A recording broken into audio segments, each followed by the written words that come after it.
Hello, everybody. Next lesson, 8-5. We just finished up the last lesson looking at simplifying rational expressions, and we were looking at multiplying and dividing rational expressions. Now, today, we're going to look at adding and subtracting those rational expressions. And one of the things you have to keep in mind, if you just think about fractions in general, remember, one thing you need when you're adding or subtracting fractions is a common denominator. And that also holds true for these rational expressions. Okay, so if you take a look, notice adding and subtracting rational expressions is a lot like adding or subtracting fractions. Before you can add or subtract them, you must have a common denominator.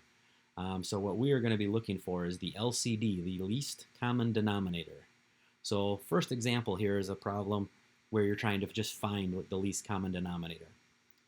So if you take a look, I'm trying to find these two rational expressions. I want to know what is the least common denominator of those two expressions.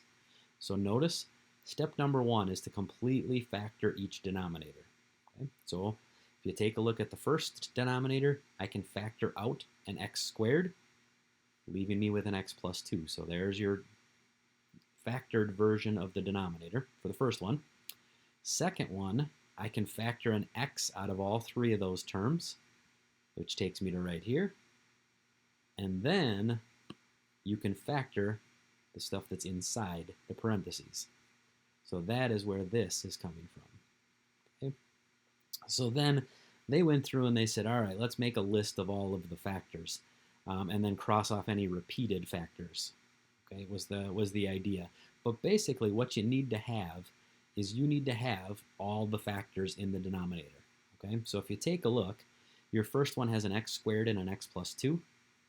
This has got an x and an x plus 2 and an x minus 1. Okay? So if you notice, we already have, they both have the x plus 2. So that's a good thing. Okay? That's one part. And if we keep going, there's your whole list of factors like they had talked about. X plus 2 is the only one that's repeated, so we got rid of that. Okay?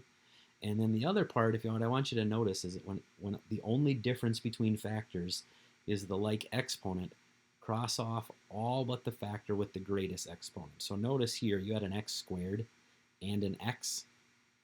Well, you got to have the greater of the two, the higher degree.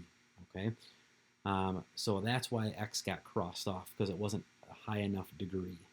So ultimately, my common denominator down here then is I need an x plus 2 in both factors, an x minus 1, and an x squared. Okay? That is your least common denominator in this case. Okay? And what's going to happen is when we get to the kind of the backside of this worksheet, that's going to be the first step, is find the least common denominator. And then once you find the least common denominator, then we can actually go through and start adding or subtracting the fractions together. And that's what we'll get to. But for now, you're just finding the common denominator. Okay? Let's see. So this is a pretty good example to follow as you work your way through these first few problems. Okay? When you get to the backside then, here's your step-by-step on how you are adding or subtracting them. So notice, they give you a couple of bullet points here. To find the sum or difference of a rational expression that do not have a common denominator, okay? Unlike denominators. First thing is completely factor each denominator, just like you did on the first side. Excuse me. Second part is to identify the least common denominator. Then you need to get a common denominator in each one. That's what this means when it says multiply each expression by the factors needed to produce that least common denominator. Once you have a common denominator, then you can actually do the adding and subtracting to combine your two fractions into one. Okay? So let's take a look at a problem that'll walk you through it.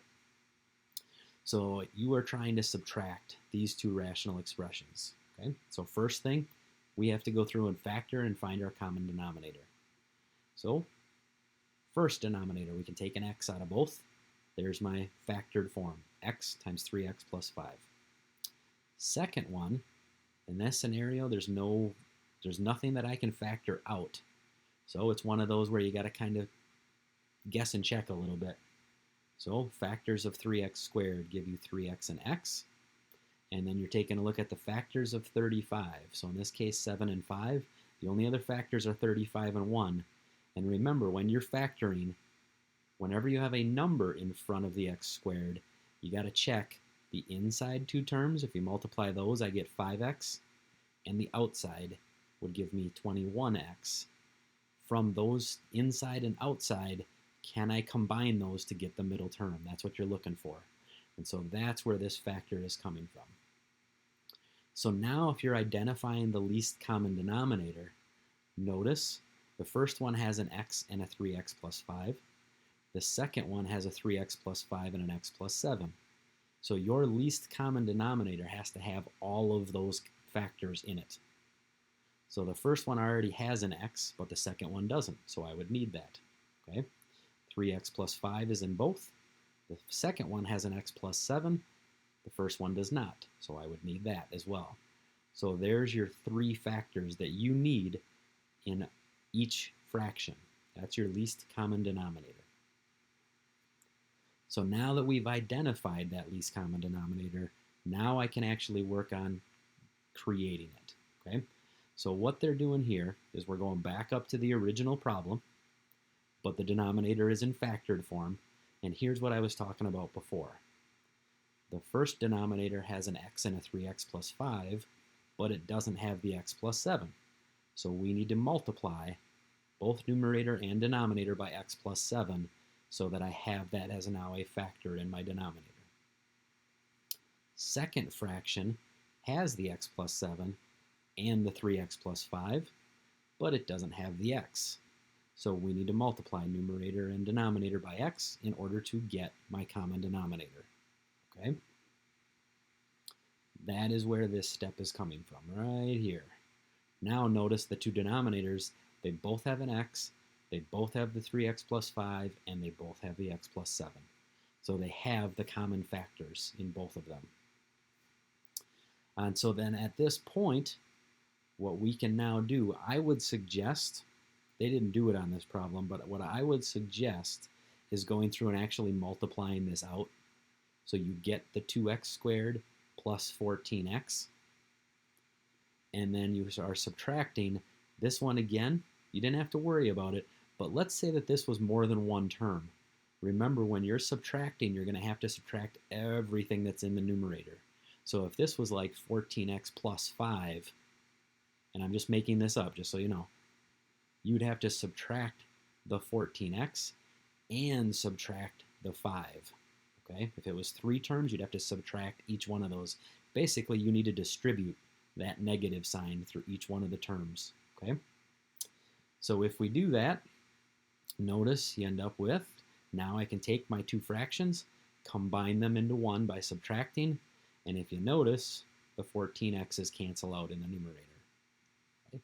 Leaving you with 2x squared over this denominator.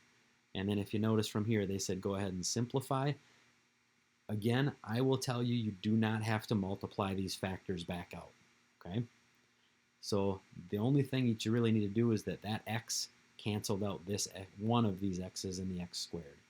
Okay? That's why it's 2x instead of 2x squared. That x canceled one of those x's out.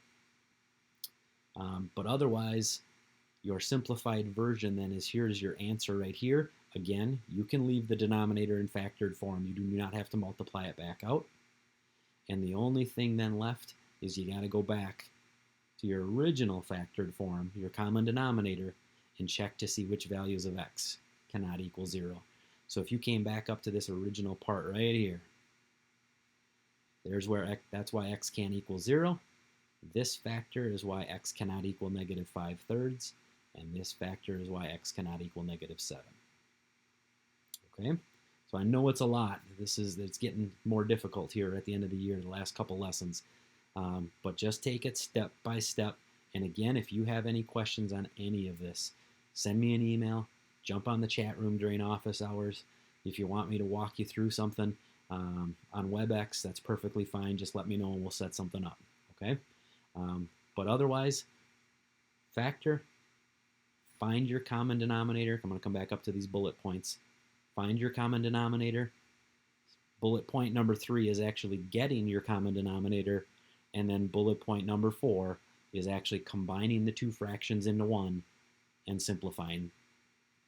Okay, good luck. I hope that goes okay. And if, like I said, if not, just contact me and we'll get you through it. Okay, have a good day, everybody.